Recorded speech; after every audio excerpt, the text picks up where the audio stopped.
Hello, day 48 of the Lockdown Wildlife Diaries, and today I'm at Pegwell Bay where I'm very fortunate to live. It's absolutely brilliant for wildlife here, and I want to talk to you about the real need for beach cleans. When we think about beach cleans, we think about picking up bottles, cans, buckets and spades, great big pieces of fishing waste like this that I've collected this morning.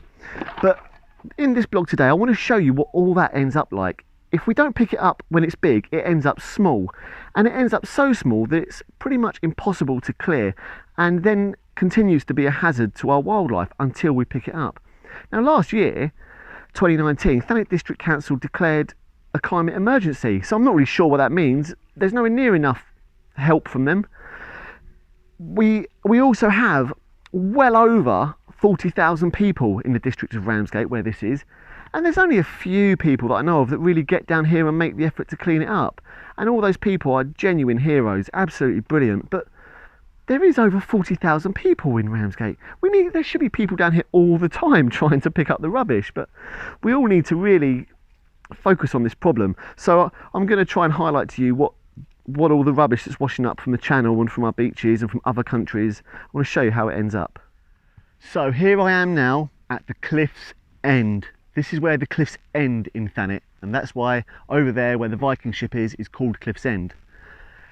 Behind me we've got one of the busiest shipping channels in the world, the English Channel, and the amount of rubbish that collects in there is insane, and it often washes up in this bay. So this is a real hot spot, Pegwell Bay, for litter washing up, and it all gets caught in these salt marshes, and these salt marshes are absolutely vital for wildlife.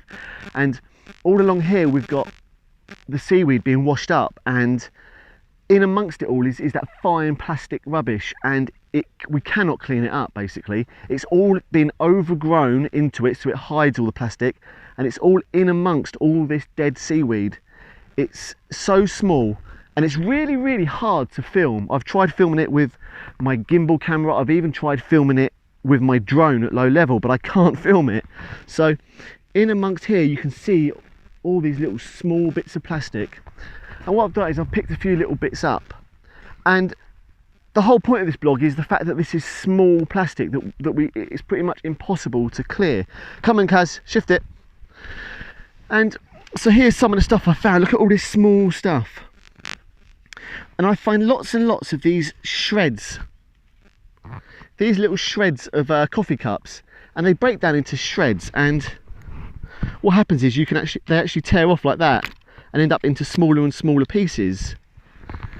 And I find lots and lots of sanitary towels. I find sanitary towels, I find dental floss sticks. That means to me that somewhere raw sewage is going straight into the ocean, because I find so much related stuff. Obviously plastic spoons, but it's all these tiny bits. Tiny bits of plastic, tiny bits of fishing line, little tops off an energy drink for running. And here's some of my finds that I've kept hold of. I've got here some Sea Link stuff. Sea Link went bust, I think, in 1984, so that's probably been in the sea for 40 years, and look at it, and it's in good condition. And this was just for them to put a bit of butter on when they had their toast. I found a few of them. And these little ice cream spoons, just so someone can have an ice cream instead of a wooden fork, they're using these. And there's a few ice cream outlets in Thanet that still use these, and it's outrageous. Use wooden ones.